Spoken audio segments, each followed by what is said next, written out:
Terungkap motif 4 pelaku penculikan seorang pria di Garut, Jawa Barat yang viral di media sosial. Korban sendiri adalah pedagang cireng atau aci digoreng, makanan ringan khas Sunda.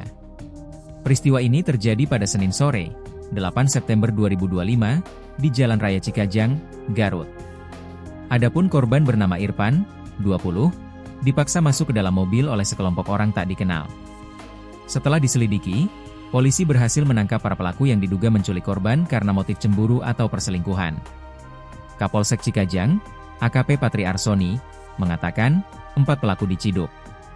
Mereka adalah A, 27, AM, 30, UU, 40, dan IA, 25. Mereka seluruhnya warga Cimahi.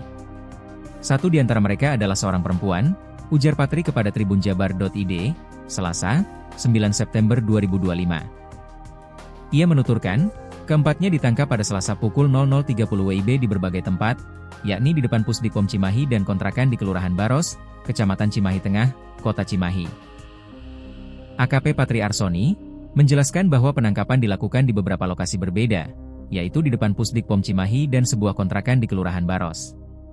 Dari hasil pemeriksaan sementara, para pelaku mengaku nekat melakukan penculikan tersebut karena masalah asmara.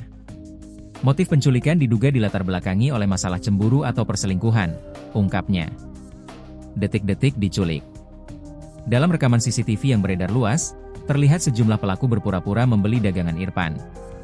Saat korban mendekat ke mobil, 3 orang pelaku langsung menarik dan memaksa korban masuk. Meski Irfan sempat melawan, para pelaku berhasil membawanya pergi. Aksi tersebut sempat menarik perhatian warga sekitar.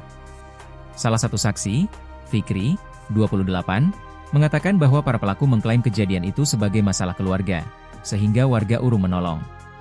Mereka bilang itu adalah masalah keluarga, warga sempat ingin membantu tapi mereka langsung pergi, ujarnya kepada tribunjabar.id.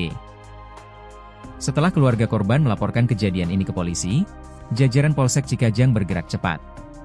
Hanya berselang beberapa jam, 4 pelaku berhasil diringkus di Cimahi pada Selasa dini hari, 9 September 2025.